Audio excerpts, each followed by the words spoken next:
Hello everyone, today I am going to demonstrate the fetal skull. So here you can see fetal skull is ovoid in shape. So fetal skull is a compressible and made up of thin pliable tabular, that is flat bones. Pliable means which can be bent very easily and which is flexible. So fetal skull is flexible. So today I am going to demonstrate about various areas of fetal skull. Its sutures, bones, landmarks, fontanelles and various diameters of the fetal skull. First, areas of the skull. So here we will be discussing about this vault, face and base.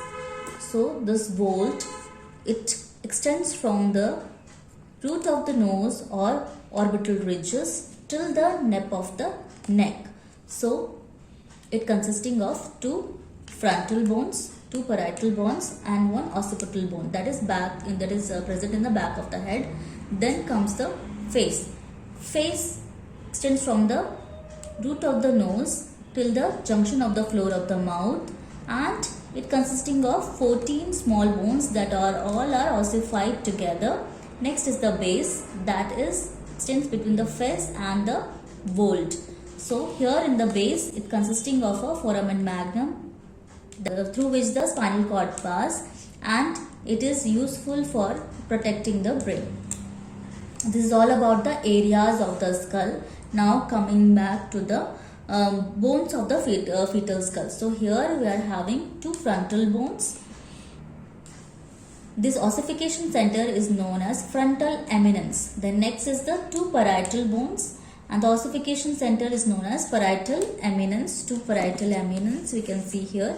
Then next is the two temporal bone, both the side, two temporal bone, and the last one is the occipital bone. Occipital bone. This ossification center is known as occipital protuberance. So this is all about the bones of the fetal skull.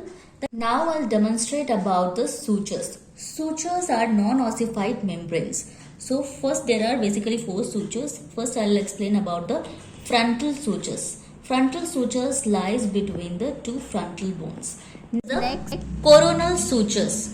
This is the coronal sutures. So it is between two frontal bone and two parietal bone. And after the coronal suture, there comes the sagittal suture. This is the sagittal suture. This is also known as longitudinal suture. It lies between two parietal bone. Okay. So next is the lambdoidal suture.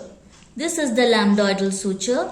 It separates the occipital bone and two parietal bones. So these are all about the sutures. So again, just for a revision, first is the frontal suture, then the coronal suture, next is the sagittal or longitudinal suture, and then the lambdoidal suture. So this is all about the sutures. Next, I am going to demonstrate about the fontanelles. So what are these fontanelles? Fontanelles are the wide gap in the suture lines, and these are called fontanelles. So there are many fontanelles in the fetal skulls, but only two are having the obstetric significance, and they are, first is anterior fontanelles and the second one is posterior fontanelles. So here first I will discuss about the anterior fontanelles. So you can see here anterior fontanelles is made up of joining of four suture lines. You can see four suture lines in a mid plane. So these suture lines are anteriorly frontal, posteriorly sagittal, and on either side coronal. So as you can see here, this anterior fontanelle is diamond in shape, and it is also known as bregma. Its length is 3 to 4 cm and width is 1.5 to 2 cm, and it closes or ossified at 18 months after the birth, that is 1.5 years.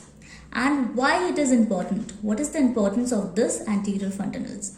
It is important because it is helpful in molding of the head.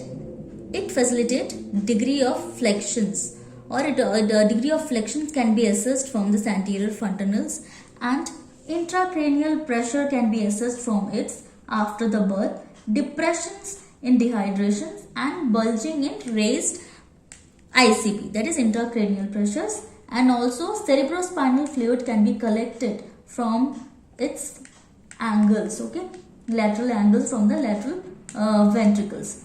Now I will be explaining about this posterior fontanelles. So it is formed by the junction of the three suture lines, namely anteriorly by the sagittal sutures and lambdoidal sutures on either sides. So as you can see, this is a triangle shaped and it is also known as lambda.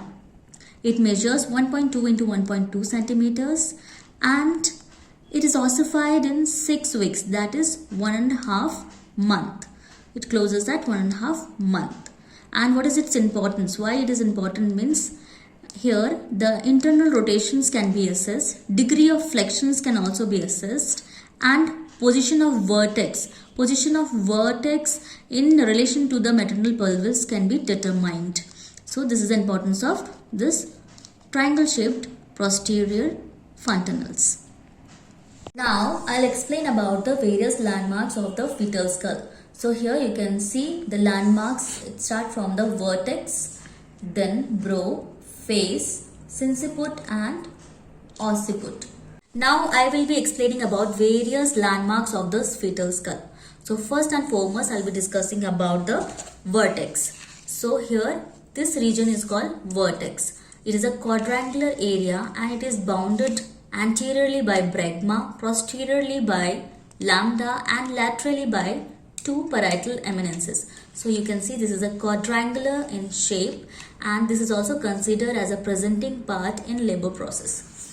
So this is the vertex. Next is the brow. So this region is called brow. It is bounded by the anterior fontanelle, by the coronal sutures and by the root of the nose, that is called glabella. So this region is known as brow.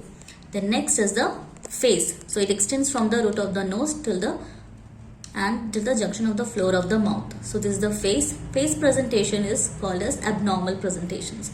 Now next is we'll talk about sinciput. So this part is called sinciput. It is the area lying in front of the anterior fontanelle and it corresponds to the brow. Fine. So this is the sinciput. This part is the sinciput. Now next we will talk about occiput. Occipital area extends from the posterior fontanelle till the foramen magnum. So here is the foramen magnum. You can see it is an opening. So it extends from the posterior fontanelle till the foramen magnum. This part is known as occipital protuberance and the part below the occipital protuberance is called suboccipital region. So this is the occipital area. So we have explained about landmarks of the fetal skull. Now I'll be explaining about the various diameters of the fetal skull. So diameters of the fetal skulls are basically divided into two, that is transverse diameters and anterior and posterior diameters. Anterior-posterior diameters. So first we'll discuss about the transverse diameters. So first and foremost is the biparietal diameters. As the name suggests, these are two parietal diameters and it extends from the two parietal eminences. So this is called biparietal diameters and it is of 9.5 centimeter. Next is the bitemporal diameters. So it extends from the anterior inferior ends of the coronal sutures. Okay, that is called the further side of the coronal sutures and it is of 8 centimeters. Then next is the posteriorly. There are 3 diameters, so we will be explaining the posterior diameters first. So here from the suboccipital region till the center of the bregma, this is of 9.5 centimeter. This is called suboccipitobregmatic diameter. Suboccipitobregmatic is 9.5 centimeter. Then next is the suboccipitofrontal. This is the suboccipital region from the nape of the neck till the center of the sinciput. It is of 10 centimeters. This is of 10 centimeters. Then next is the occipitofrontal. That is from the occipital protuberance till the glabella. It is of 11.5 centimeters. Occipital protuberance till the glabella. It is of 11.5 centimeters. Now we'll be discussing about the anterior diameters. So first is the submentobregmatic. So here it is from the junction of the floor of the mouth till the center of the bregma. It is of 9.5 centimeters. Next is suboccipito-vertex. So from the junction of the floor of the mouth and neck till the highest point of the sagittal sutures, it is of 11.5 centimeters. Then next is mento-vertical. That is from the midpoint of the chin till the highest point of the sagittal sutures, and it is of 14 centimeters. So this is the highest diameters in the fetal skull. So we have discussed about all the diameters of the fetal skull. Thank you, and I hope this video will be helpful for you all. And if you like this video, you can subscribe to the channel and put comments. So thank you all.